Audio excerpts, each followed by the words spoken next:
دین اسلام نے ہمیں اس دنیا میں رہنے کے کچھ اصول بیان کیے ہیں، اور ان اصول میں انہوں نے یہی بتایا ہے کہ جب کوئی مسائل ہوں تو اس وقت ان 10 اصولوں کے اوپر آپ لوگ کاربند رہیں تو آپ کی فتنوں سے نجات ہوگی، پریشانیوں سے نجات ہوگی۔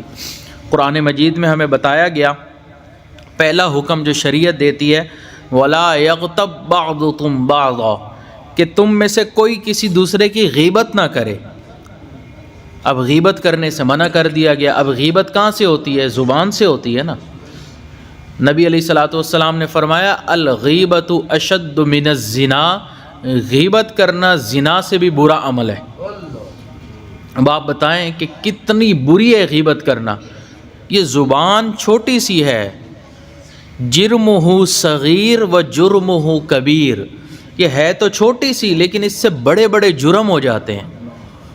اس کے اندر ہڈیاں نہیں ہیں لیکن الفاظ ایسے نکال دیتی ہے کہ لڑائیاں ہو جاتی ہیں اور ہڈیاں تک توڑ دیتی ہے۔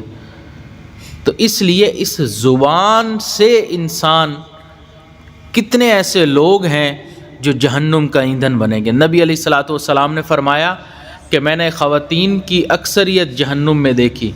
پوچھا اے اللہ کے محبوب اس کی کیا وجہ؟ فرمایا اس لیے کہ یہ لان تان زیادہ کرتی ہیں۔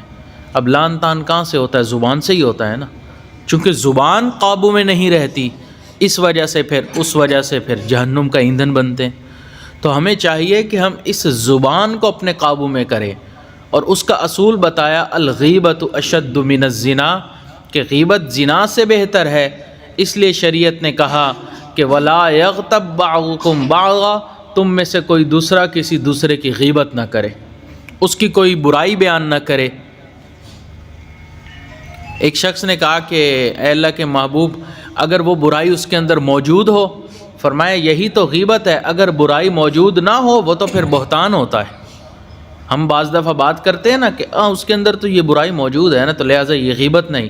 اس کی برائی اس کے پیٹھ پیچھے کرنا کہ اگر اس کے سامنے کی جائے تو اس کو برا لگے، اسی کو تو غیبت کہتے ہیں۔ اس سے اندازہ لگائیں کہ شریعت چاہتی ہے کہ ہم کسی تیسرے کا تذکرہ ہی نہ کریں، غیبت ہی نہ ہو، کسی تیسرے کی برائی بیان ہی نہ کی جائے۔ تو یہ شریعت کا اصول ہے اگر ہم فتنوں سے اور پریشانیوں سے بچنا چاہتے ہیں۔